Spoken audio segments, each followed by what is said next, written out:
जय योगेश्वर, जय श्री कृष्ण। श्रीमद् भगवद गीता अभ्यास क्रम अध्याय पहला। आज तीसरे दिन इस अध्याय के श्लोक का अभ्यास कर रहे हैं हम लोग।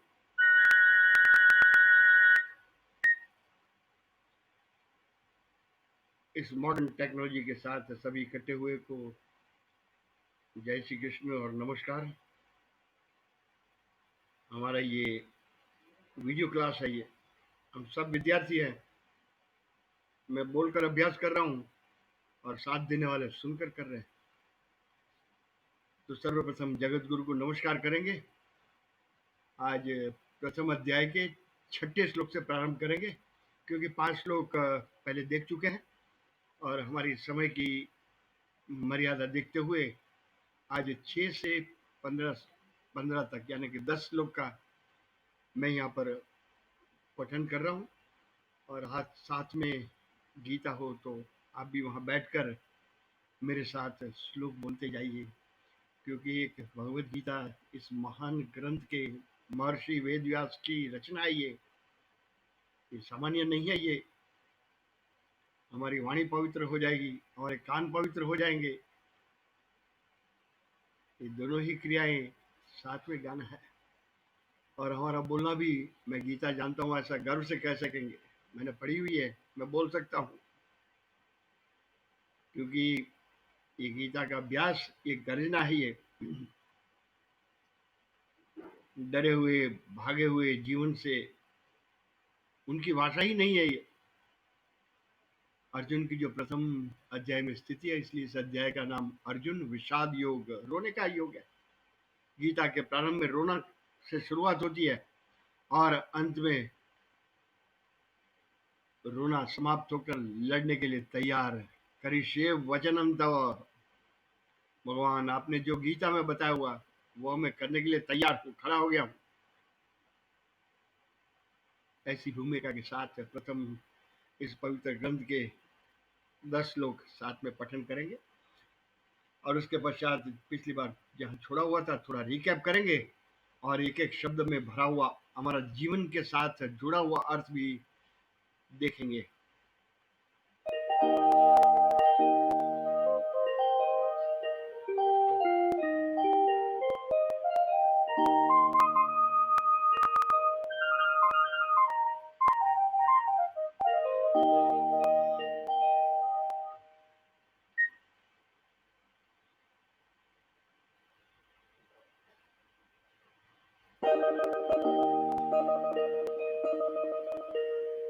वसुदेव वसुतन देवम कंस चाणूरमर्दनम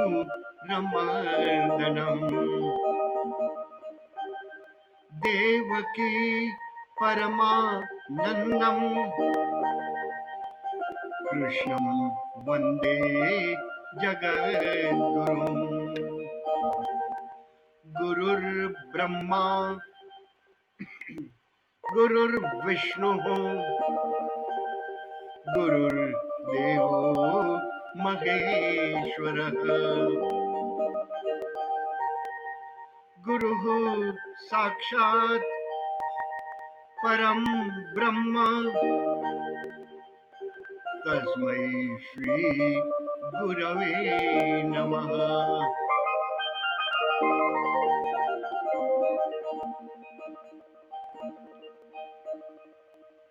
ओम श्री परमात्मने नमः।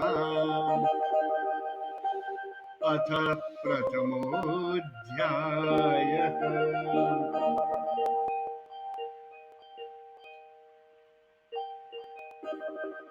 संजय उवाच।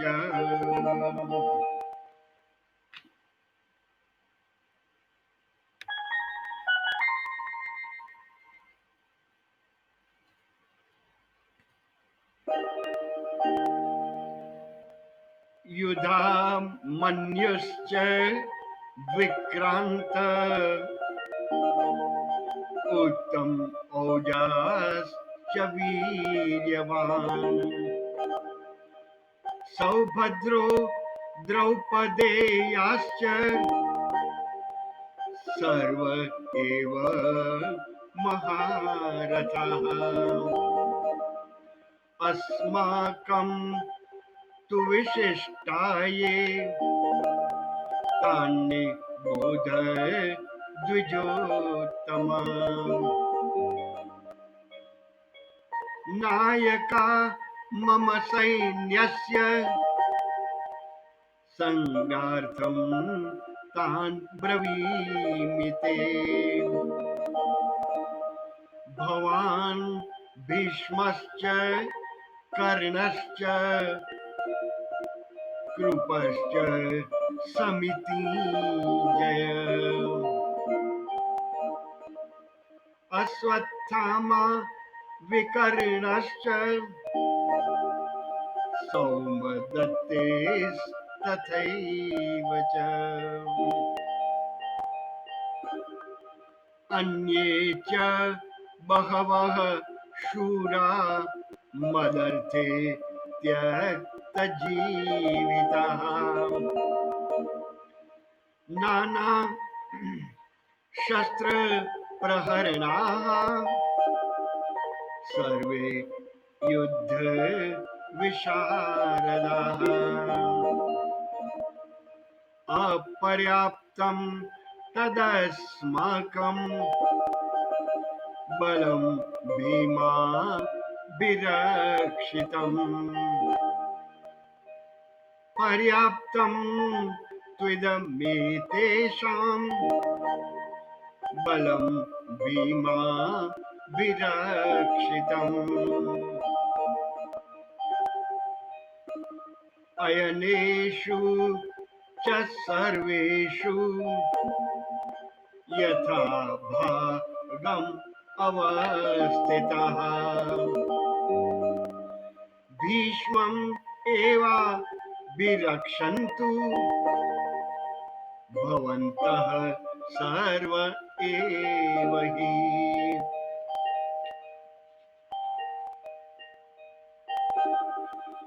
तस्य सञ्जनयन् हर्षम् कुरु वृद्धः पितामहः। सिंहनादं विनद्योच्चैः शङ्खं दद्मौ प्रतापवान्। ततः शङ्खाश्च भैर्यश्च पणवानक गोमुखः सहसैवाभ्यहन्यन्त स शब्दस्तुमुलोऽभवत्। ततः श्वेतैर्हयैर्युक्ते महति स्यन्दने स्थितौ माधवः पाण्डवश्चैव दिव्यौ शङ्खौ प्रदद्मतुः। पाञ्चजन्यं ऋषिकेशो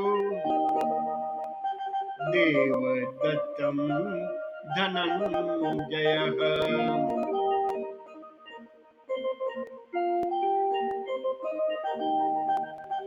पौण्ड्रं दद्मौ महाशङ्खं भीमकर्मा वृकोदरः।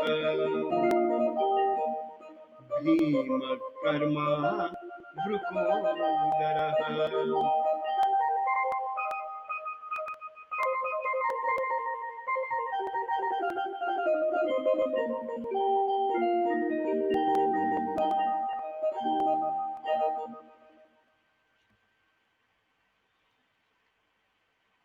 पहला अध्याय की भूमिका संक्षेप में देखकर आज छठे श्लोक से रहस्यमय जीवंत ग्रंथ का अभ्यास।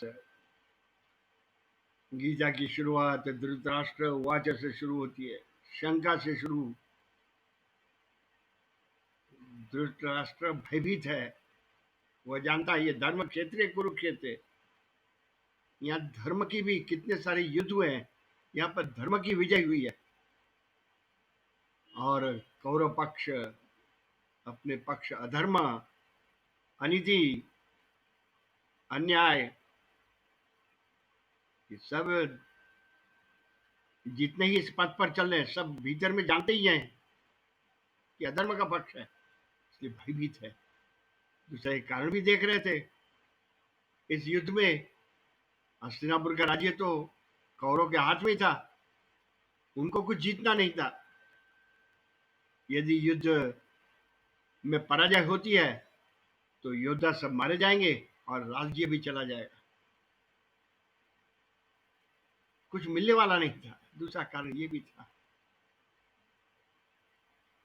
बहुत ही रहस्यमय एक एक शब्द में हमारे लिए मार्गदर्शन है ये। कई लोग के मन में प्रश्न, अरे भाई गीता पढ़ने से हमें क्या, खाना पीना मिलेगा क्या? पेट भरने का ग्रंथ नहीं है ये, प्रोफेशनल ग्रंथ नहीं है ये, भगवत वाणी है ये। जीवन को घड़ना है, जीवन किस हेतु मिला हुआ है उसको समझना है। ये भूमिका तैयार हो जाए तभी सच्चे अर्थ में इसका अर्थ भी हमारे जीवन के साथ जुड़ जाएगा,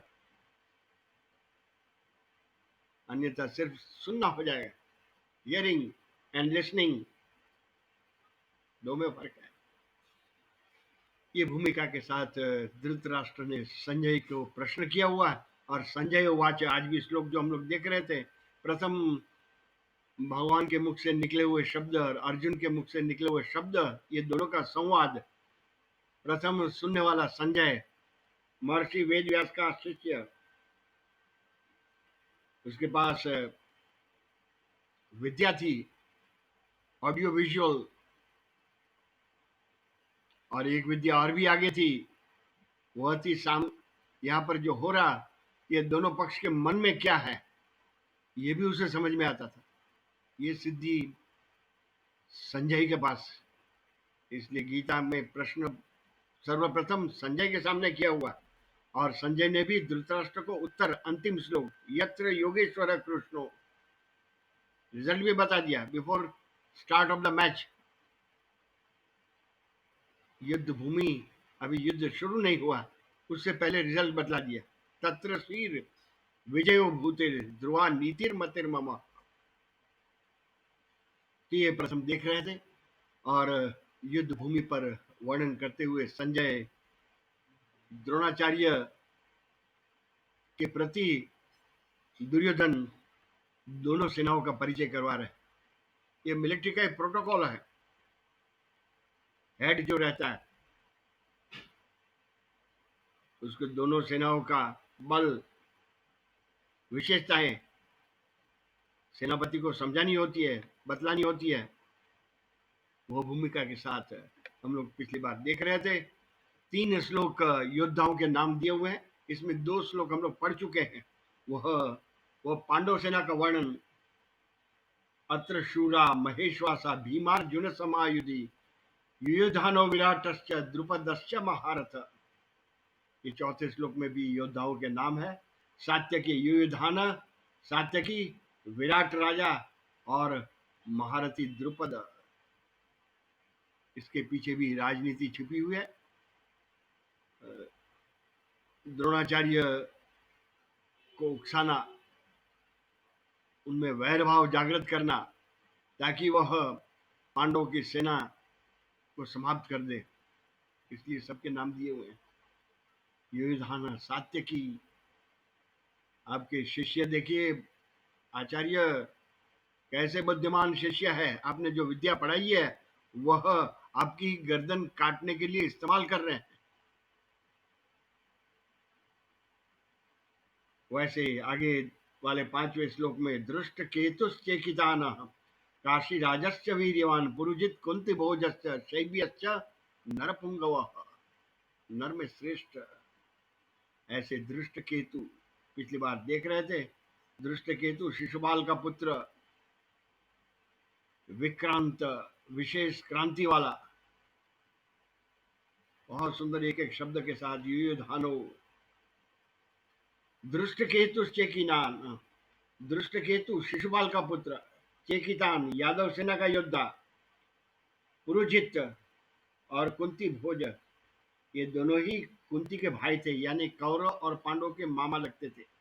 ये भी दोनों शैब्य, युधिष्ठिर के ससुर, यहाँ तक देख रहे नरपुंगव, ये सभी नरपुंगव, यानी कि मनुष्य में श्रेष्ठ धनुधारी योद्धा पांडवों के पक्ष में, जिनका वर्णन किया हुआ। आज 6ठे श्लोक में देखेंगे। युधाम मन्युश्च विक्रांत, बहुत सुंदर दो विशेषण दिए हुए। विक्रांत विशेष क्रांति,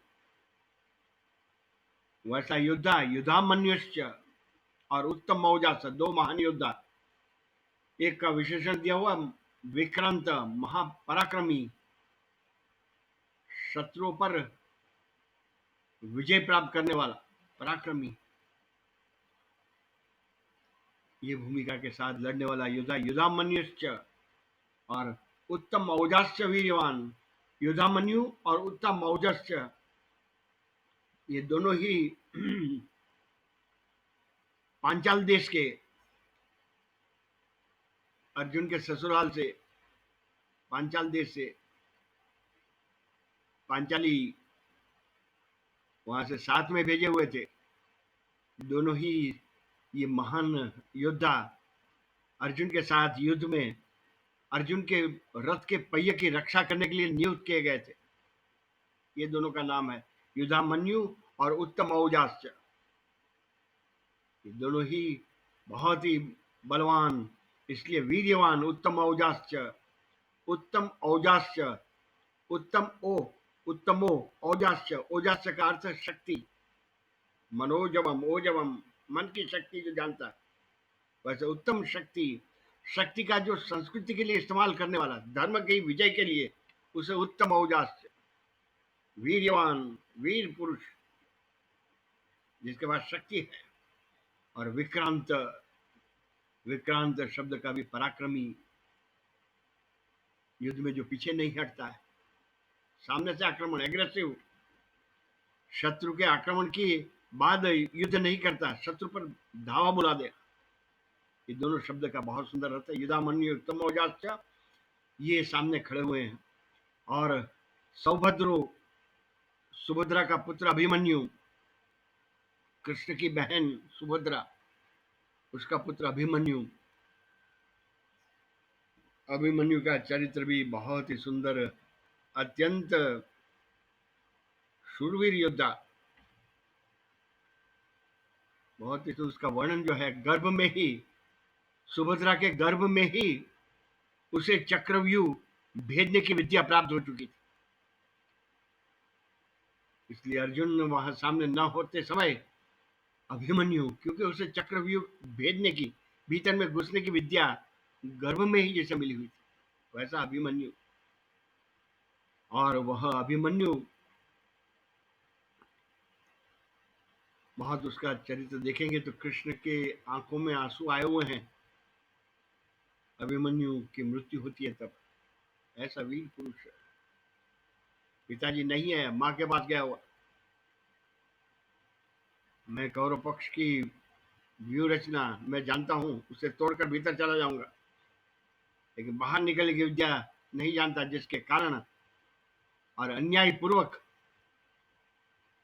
महाभारत के युद्ध में सिर पर गदा मारकर दुशासन के पुत्र ने प्रहार किया हुआ अकेला योद्धा। और कितने सारे एक योद्धा के साथ एक ही योद्धा को लड़ना चाहिए, वैसी नीति है, रणनीति। लेकिन कितने सारे महारथी ने घेर कर और दुशासन के पुत्र ने गदा का गदा लड़ने के लिए होती, लेकिन सिर पर प्रहार करके अभिमन्यु की मृत्यु हुई। वह सौभद्र सुभद्रा पुत्र वो भी सामने खड़ा हुआ। द्रौपदी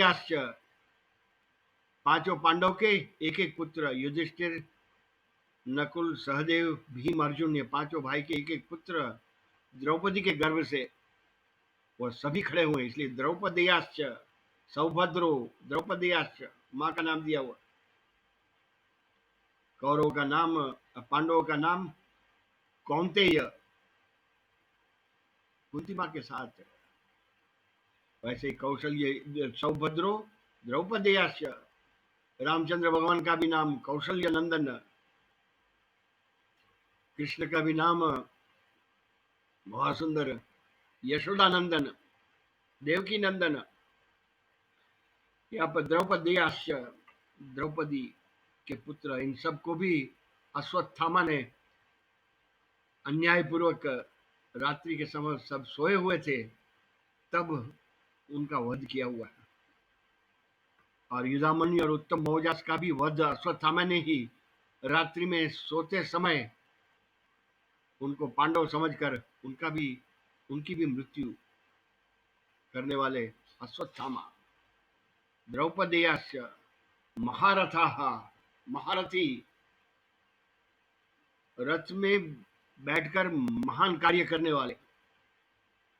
एक अकेला ही महारथी 10,000 धनुष बाण चलाने वाले योद्धाओं का संचालन जो कर सके उसे महारथी कहा जाता। उनकी लीडरशिप वो महारथी कहलाते हैं। तो ऐसे ये सब युधामन्युश्च विक्रांत उत्तम औजाश्च वीर्यवान, ऐसे सभी महारथी है। द्रौपदी के 5 पुत्र अभिमन्यु, उत्तम औजा और युधामन्यु सामने खड़े हुए। आगे जाकर 7वें श्लोक में अस्माकम तो विशिष्टा ये तान्नी बोध द्विजोत्तम। अभी शत्रु पक्ष यानी कि पांडव पक्ष का वर्णन 3 श्लोक के द्वारा किया हुआ है।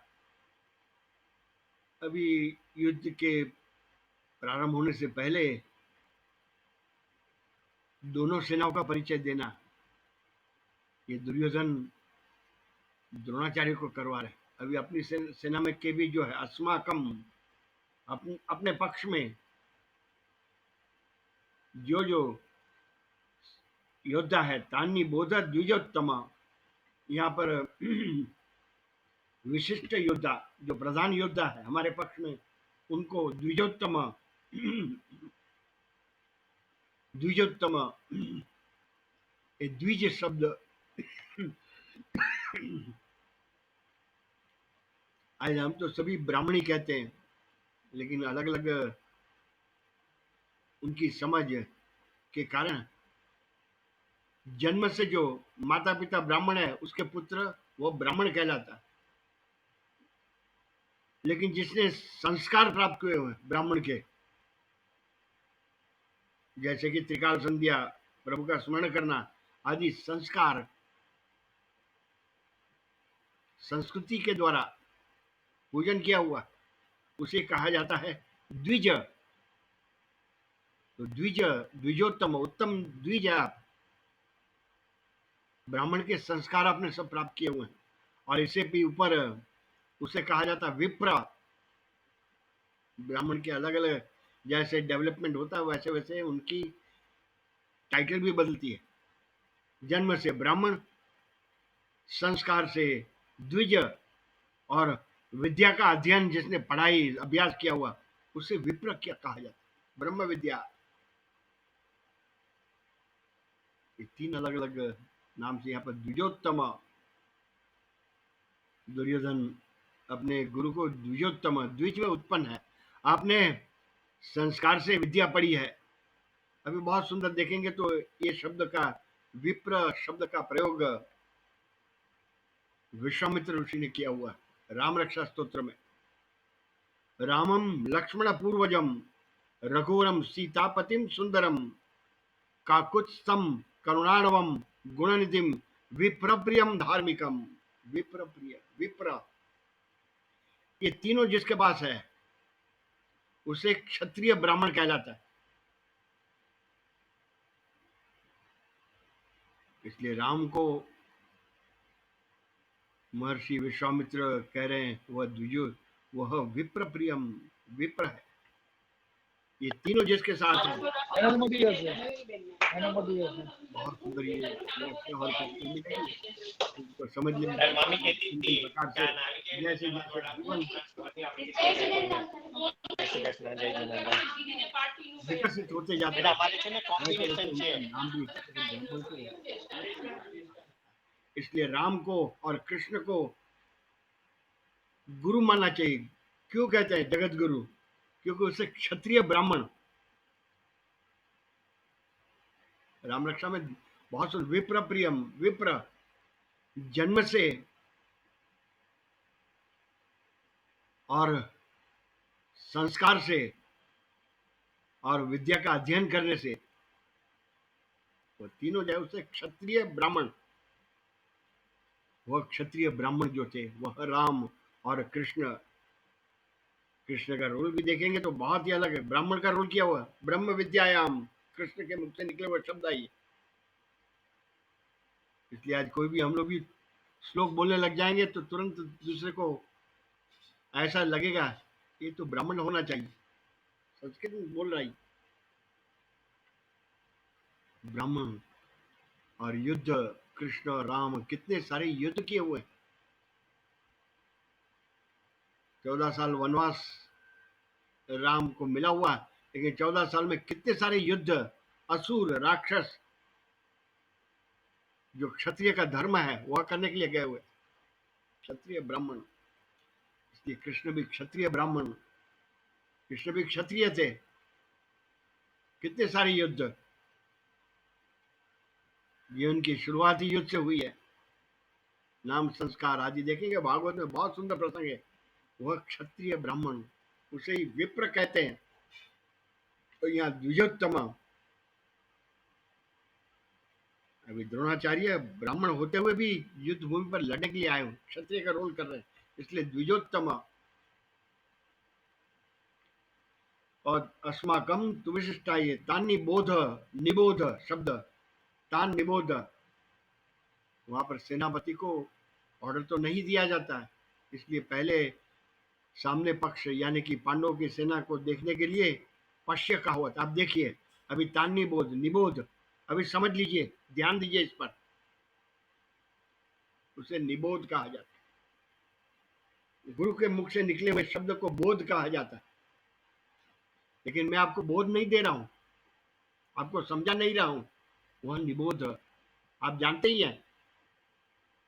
हमारे यहाँ भी किसी नेता या वक्ता अपने भाषण में या प्रवचन में जैसे कि आप जानते हैं वैसी तान निबोध आप जानते ही हैं अपने पक्ष में, उसका भी एक शिष्टाचार होने के कारण मैं अपने योद्धाओं का भी संक्षेप में वर्णन करूंगा। तान्नी बोध द्विजोत्तम, नायका मम सैन्यस्य, नायक जो लीडर है, कैप्टन है, मेजर है, प्रधान योद्धा है, वो आपकी जानकारी के लिए संज्ञार्थम, आप जानते हैं फिर भी संज्ञार्थम, फिर भी कह रहा हूं मैं जानने के लिए, मम सैन्यस्य, मेरी सेना के जो जो सेनापति है, ब्रवीमी तान ब्रवीमी, तान ब्रवीमी, मैं उनको कहता हूँ, ब्रवीमी का अर्थ कहता हूँ। ये बहुत सुंदर संस्कृत का यहाँ पर प्रयोग है। लेकिन आगे वाले श्लोक, 8वें श्लोक में भगवान भीष्मश्च कर्णश्च, यहाँ पर सुंदर शब्द का प्रयोग है। शत्रु को हल्का नहीं समझना चाहिए, बहुत बलवान है, छोटा नहीं समझना चाहिए। अभी यहाँ पर द्रोणाचार्य के प्रति दुर्योधन भगवान, पहला ही शब्द आप, भगवान का अर्थ आप, यानी कि द्रोणाचार्य हमारी सेना के मुख्य योद्धा, प्रधान योद्धा, विशिष्ट ये भगवान भीष्म, पितामह भीष्म। भीष्म का चरित्र भी अद्भुत चरित्र, कृष्ण के महान भक्त। इसलिए जब बाणशैया पर सोए हुए थे और उत्तरायण की प्रतीक्षा कर रहे थे, इच्छा मृत्यु का वरदान था, he will declare what time to go, exit, death। वैसे ही उनके पास विशिष्ट जीवन की ऊंचाई थी। इसलिए वहां पर अभी उत्सव आने वाला है, उत्तरायणम, पतंग उड़ाते हम लोग, उत्तर दिशा में मृत्यु, दक्षिणायनम उत्तरायणम। गीता के 8वें अध्याय में बहुत सुंदर वर्णन है ये, उत्तरायण की प्रतीक्षा। वो उत्तर जीवन के मार्ग में ऊपर देव की ओर बढ़ने वाला मृत्यु जो है उसे उत्तरायणम कहते हैं, उत्तर की ओर। इसलिए तो हमारे यहाँ मृत्यु के बाद डेड बॉडी, मस्तिष्क उत्तर दिशा में रखा जाता है। सुंदर भाव है ये, उत्तर दिशा की स्वर्गवासी कहते हैं। वह भीष्म पितामह, बहुत ही गुणी कृष्ण के भक्त। युद्ध में भी उनका देखेंगे चरित्र। वह तो कृष्ण अर्जुन को भीष्म पितामह की प्रचंड बाणों से बचने के लिए स्वयं युद्ध में मैं शस्त्र नहीं उठाऊंगा, वह प्रतिज्ञा तोड़ने के लिए रथ का पहिया उठाया। तब भीष्म पितामह हाथ जोड़कर कहते हैं, कृष्ण मैं ये युद्ध जीत गया हूं, आपकी प्रतिज्ञा तोड़वा दी है, मुझे हटाने के लिए आपको प्रतिज्ञा तोड़नी पड़ी। कृष्ण के महान भक्त हैं। इसलिए कृष्ण भी सभी पांडवों को लेकर बाणशैया पर सोए हुए भीष्म पितामह के पास, चलो सभी, यह भी अस्त होने वाला जीवन है ये, उनके पास से बहुत सारे गुण हैं, कुछ बोध ले लो उनसे। वह महान योद्धा भीष्म पितामह, भगवान भीष्म से आप, भीष्म पितामह। कर्ण, कर्ण का भी चरित्र अत्यंत उत्तम था। कर्ण, दानवीर कर्ण, स्वयं पांडव होते हुए भी दुर्योधन की मैत्री के साथ बंधा हुआ, मृत्यु स्वीकार लिया, लेकिन अपना पक्ष नहीं छोड़ा हुआ। ये तीनों नाम जो है उनके पास, ये दुर्योधन इसलिए कह रहा है कि ये तीनों के पास मृत्यु के लिए बहुत ही व्यवस्था सुंदर है। इनको मारना बहुत, यहाँ तक कि उनके ऊपर विजय प्राप्त करना असंभव था।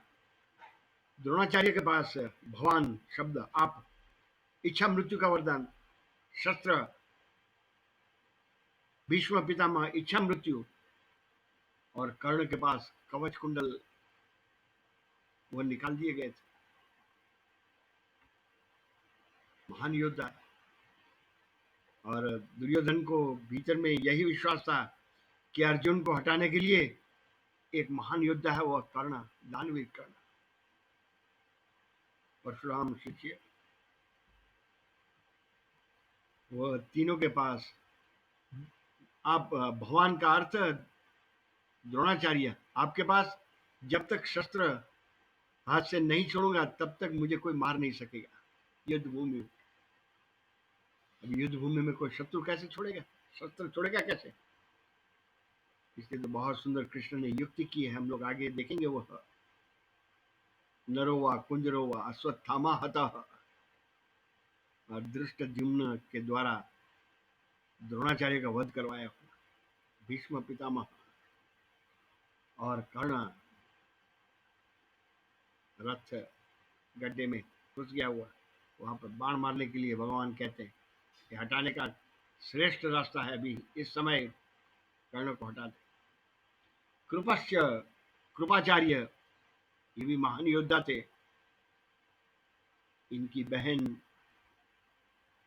वह कृपी, द्रोणाचार्य की पत्नी कृपाचार्य, ये कृपाचार्य भी महान योद्धा थे।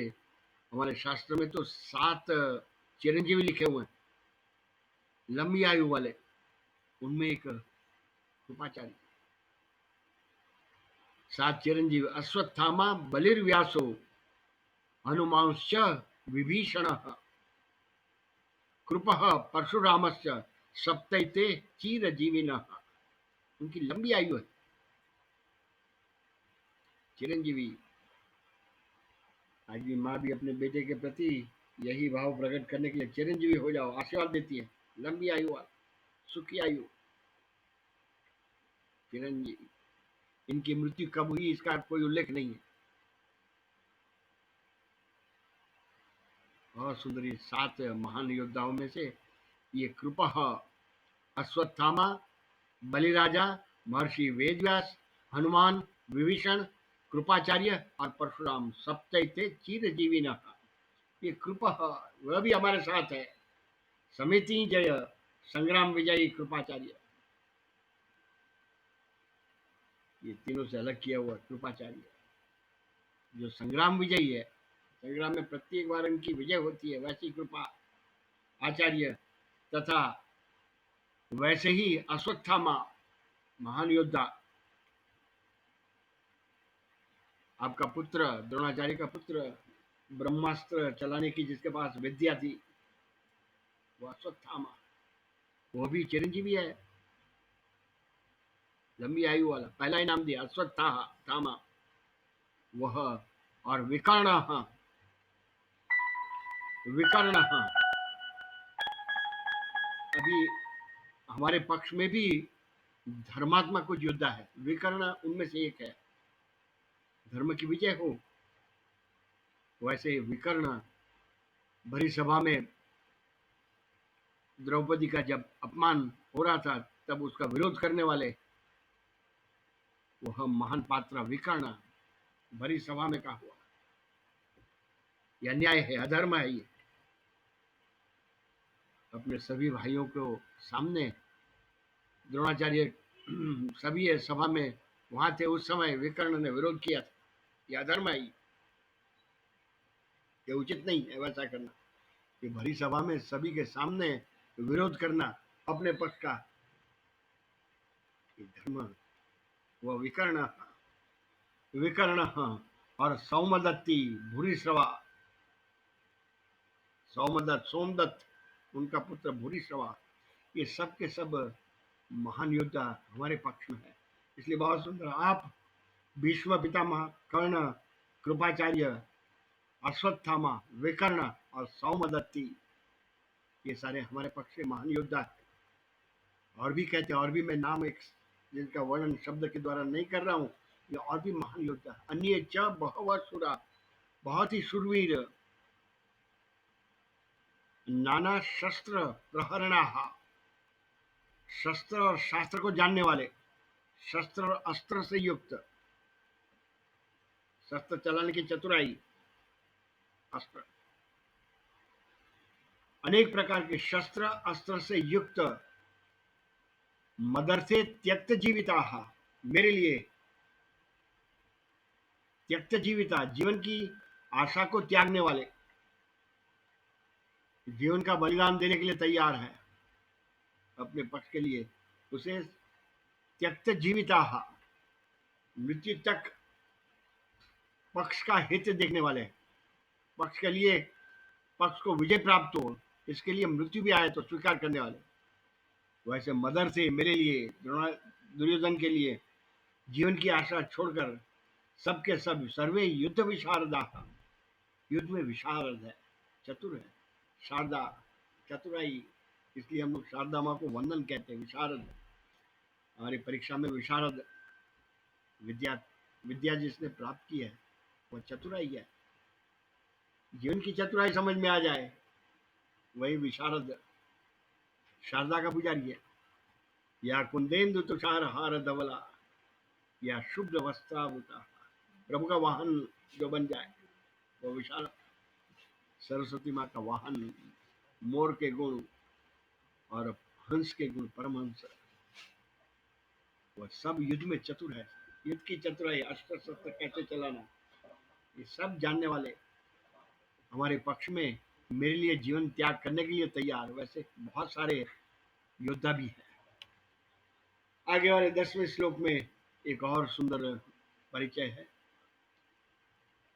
अपर्याप्तम तदस्माकम बलम भीमा भीष्माभिरक्षितम। इसके दो अर्थ है ये, क्योंकि गीता की भाषा समझने के लिए इस डायरेक्ट सिर्फ ट्रांसलेशन नहीं है, इसलिए हम लोग यहाँ भावार्थ, भाव और अर्थ, तो पहले अर्थ देखेंगे। पर्याप्तम, अपर्याप्तम, दो शब्द का प्रयोग। पर्याप्तम का सफिशिएंट, अपर्याप्तम अस्माकम हमारी यह सेना, तथा बलम अपर्याप्तम सब प्रकार से अजय है, इनको हराना असंभव है। अपनी सेना का, अपनी शक्ति का वह द्रोणाचार्य के प्रति, क्योंकि द्रोणाचार्य का कुछ प्रत्युत्तर नहीं आ रहा। आगे वाले श्लोक में जो वर्णन किया हुआ, साइलेंट है द्रोणाचार्य, सब जानते हैं। इसलिए उनको और उकसाने के लिए, आश्वासन देने के लिए, हमारी सेना अपर्याप्तम सब प्रकार से अजय है, और भीमा भी रक्षितम, भीम के द्वारा रक्षित पांडवों की सेना, एतेषाम इदम यह बलम सेना पर्याप्तम जीतने में सुगम।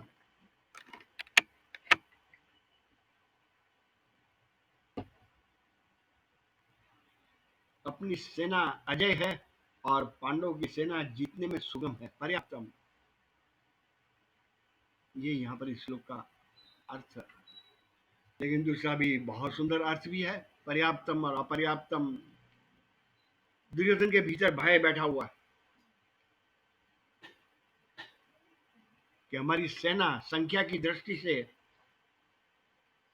ज्यादा होने पर भी अपर्याप्तम, जीतना, पांडवों को जीतना आसान नहीं है, शंका है, क्योंकि अधर्म के पथ पर है ये। और बहुत सुंदर इसलिए है कि वह स्वयं अपने पक्ष में जो लड़ने वाले योद्धा है, उसमें से भीष्म पितामह, कर्ण और द्रोणाचार्य, ये दोनों सेनाओं के पक्ष में है। क्योंकि भीष्म पितामह ने पहले क्या हुआ, टर्म्स रखी हुई, मैं पांडवों में से एक भी भाई को मारूंगा नहीं। कर्ण भी जानता था कि मेरा युद्ध है सिर्फ अर्जुन के साथ, कुंती माँ को वचन दिया हुआ था, और किसी युधिष्ठिर, भीम, सहदेव, नकुल, किसी भाई को मैं मारूंगा नहीं, क्योंकि वह स्वयं पांडव पुत्र थे, पांडु पुत्र, पांडव थे। द्रोणाचार्य सॉफ्ट कॉर्नर, भले ही कौरव पक्ष के सेनापति हो, लेकिन उनके भीतर में अर्जुन के प्रति बहुत आदर, बहुत प्यार भरा हुआ। लायक शिष्य, शिष्य की विद्या, धर्म, संस्कृति और न्याय के लिए इस्तेमाल करने वाला गुरु का हृदय भर जाता है। इसके कारण अपर्याप्तम, हमारी सेना में ईगो का प्रॉब्लम है। कर्ण नहीं लड़ेगा जब तक। द्रोणाचार्य आप जाइए, साथ में मिलकर शत्रुओं पर आक्रमण करना चाहिए, उसकी जगह भीतर में सब कंडीशनल, ईगो प्रॉब्लम है। ये विश्व का बहुत बड़ा प्रॉब्लम है ये, ईगो। कोई अपना अहंकार कार्य के साथ जोड़ दे, मैं बड़ा हूं, ये निकल जाए। इसलिए तो भगवान बुद्ध ने बहुत सुंदर उनके मंत्र दिए हुए हैं। उनके देखेंगे तो संगम, गच्छामि, संघ के लिए, बुद्धम शरणम गच्छामि, संघम गच्छामि। संघ, इसकी प्रतिष्ठा के लिए लड़ो। ये कौरव पक्ष में नारायणी सेना भी थी, यदु सेना। अभी उनके स्वामी जो है वह पांडव पक्ष में और उनकी सेना कौरव पक्ष में, कैसे युद्ध होगा? इसलिए अपर्याप्तम, और उनकी सेना में ऐक्य है। पांचों पांडव कृष्ण के साथ ऐसा रिश्ता था, Krishna is the last word. उनके सामने ऐक्य, हम एक ही है। इनके आपसी संबंध इतने घनिष्ठ थे जिसके कारण कुंती माँ ने जब कहा हुआ द्रौपदी को जीत कर अर्जुन आया हुआ तब आप सब बांट लो, और एक ही पत्नी और 5 पति, आज हम तो सोच ही नहीं सकते। बस इतनी ऊंचाई पर से ऐक्य, ये ऐक्य जो है ये समझ में आ जाए तो वो नारायण वहां सामने आ जाते, खड़े हो जाते। लेकिन वो ऐक्य खड़ा करना, यही यदि प्रत्येक आज की बड़ी बड़ी इंस्टीट्यूशन, बड़ी बड़ी ऑर्गेनाइजेशन, इसमें ये शब्द समझ में आ जाए तो अपर्याप्तम और पर्याप्तम। बहुत सुंदर झंडे के नीचे हम एक है, फादरहुड ऑफ गॉड, उसका स्वीकार कर लो, और हम सब एक है। भाई धर्म में भी ये भूमिका तैयार हो जाए, we are all one under the head, वो भूमिका। इसके लिए शंका है दुर्योधन के मन में। इसलिए दूसरा अर्थ भी देख रहे थे। प्रथम गुरु को, द्रोणाचार्य को प्रसन्न करने के लिए कहा हमारी सेना को कोई जीत नहीं सकेगा, और दूसरा अर्थ ये भी निकलता है हमारी सेना में अपर्याप्तम। द्रोणाचार्य, भीष्म पितामह, तीनों अलग अलग सेनापति बनकर युद्ध में लड़े हुए हैं, और कर्ण, लेकिन बीच में उनकी कंडीशन थी, ये लड़ेंगे मैं नहीं लड़ूंगा। इसलिए सब प्रकार से अपर्याप्तम अपर्याप्तम। आज समय भी कुछ संकेत कर रहा है। आज 11वां श्लोक में अयनेषु च सर्वेषु यथा भागम अवस्थितः, इसलिए सब अयनेषु, मोर्चे पर जहाँ है स्थित, जहाँ आपको स्थान दिया गया हुआ वह मोर्चे पर, विशिष्ट जगह पर आपको आक्रमण करना है, वहां पर से ऑर्डर दिए जाएंगे, अपनी जगह में आप स्थित रहिए। इसलिए सब मोर्चे पर यथाभागम, अपनी अपनी जगह, अवस्थित, स्थित रहते हुए वहीं खड़े रहिए। क्या करना है? भवंत, आप लोग सेना को संबोधन कर रहे हैं, सबके सब, सर्वे, पास में द्रोणाचार्य खड़े हुए हैं सेनापति, और दुर्योधन कह रहा है इसलिए सब मोर्चे पर अपनी अपनी जगह अवस्थित, स्थित रहते हुए आप लोग सबके सब निसंदेह एवं ही भीष्मम एवं अभिरक्षन्तु, भीष्म पितामह की सब ओर से रक्षा करें। भीष्म पितामह की रक्षा का आदेश दिया। यहाँ पर एक राजनीति यह भी थी कि भीष्म पितामह की रक्षा करने के कारण भीष्म पिता भी अपनी पूरी शक्ति से पांडवों को पराजय करने में समर्थ थे। वह भी पूरी शक्ति लगा के युद्ध करे, वह अभिरक्षण तू। लेकिन ये प्रश्न होता है, सैन्य को आदेश दिया हुआ कि आप भीष्म पितामह, और भीष्म पितामह कुरुवृद्ध, सबसे वय में, ऐसा शास्त्र में लिखे 180 ईयर्स ओल्ड, युद्ध में इतनी सारी शक्ति के साथ इस उम्र में भी लड़ने वाले योद्धा, वह भीष्म पितामह, उनकी रक्षा करें। अभी जो पांडव सेना को समाप्त करने में जिसका सामर्थ्य हो, उसकी रक्षा का आदेश देना, इसके पीछे क्या कारण हो सकता है? इसके पीछे एक महत्व का कारण था कि सामने पक्ष के सेनापति धृष्टद्युम्न,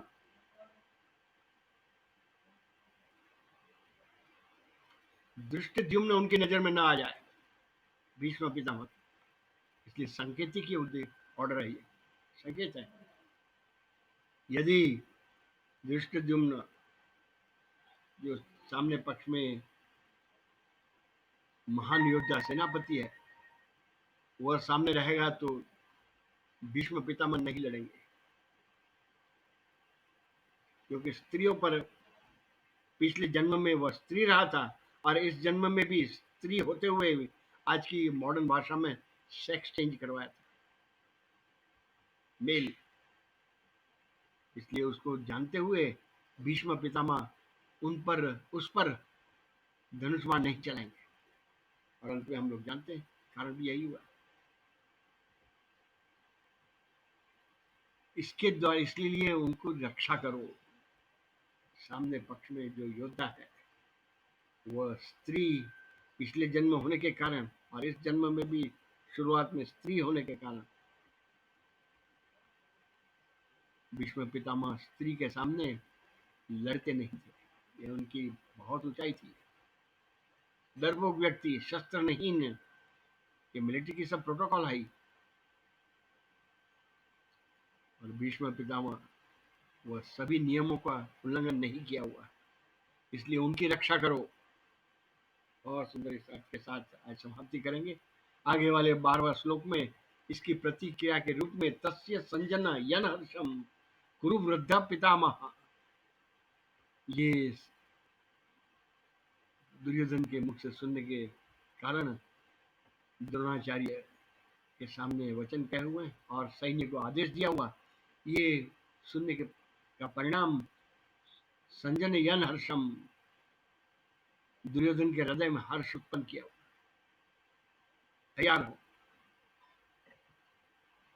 ये बहुत सुंदर यहाँ पर प्रतिक्रिया है, ये रिएक्शन। भीष्म पितामह ने सर्वप्रथम शंख बजाया हुआ, शंखम ददमौ प्रतापवान। अब यह शंख की विधि भी है, क्योंकि Gita is a complete science, psychology भी है।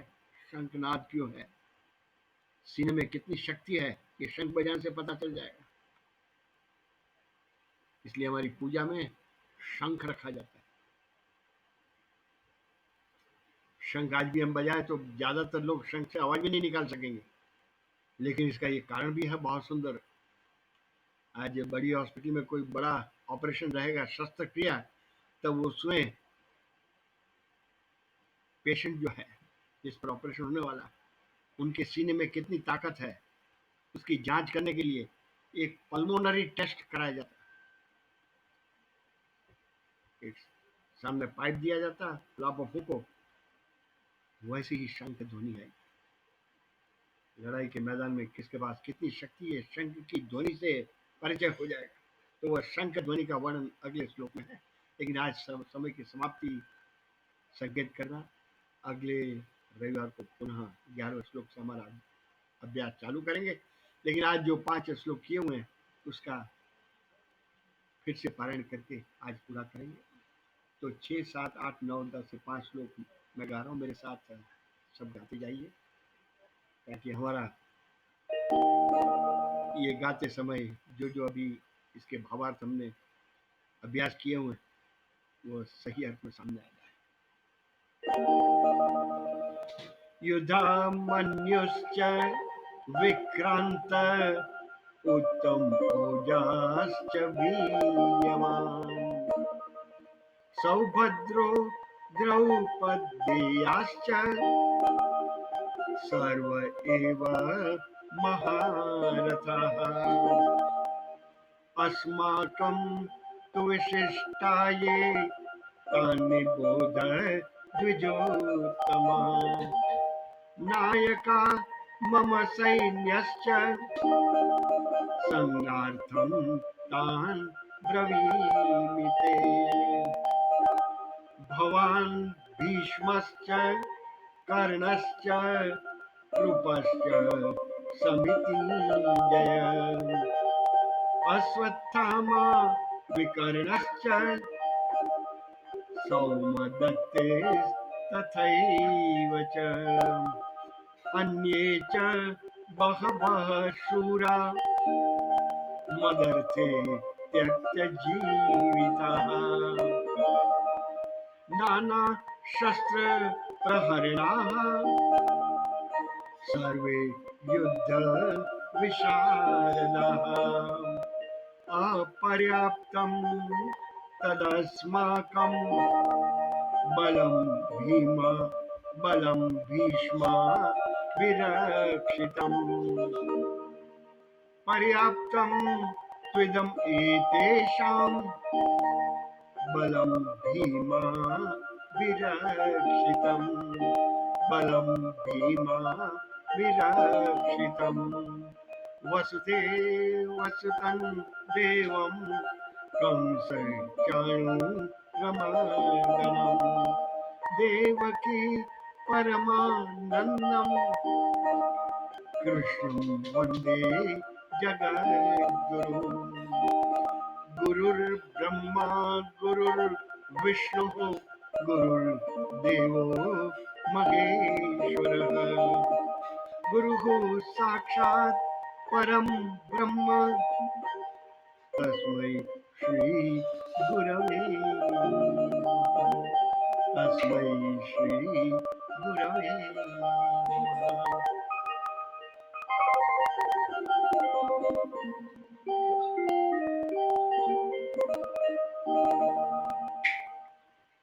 सब साथ देने वाले सभी भाइयों और पार्टिसिपेंट सब भाई बहन सबको नमस्कार। जय योगेश्वर। अगले रविवार फिर इकट्ठे हो जाएंगे 11वें श्लोक से हमारे लिए बहुत ही सुंदर इस महान ग्रंथ में भरा हुआ जीवन का अर्थ क्या छिपा हुआ उसका अभ्यास करेंगे। जय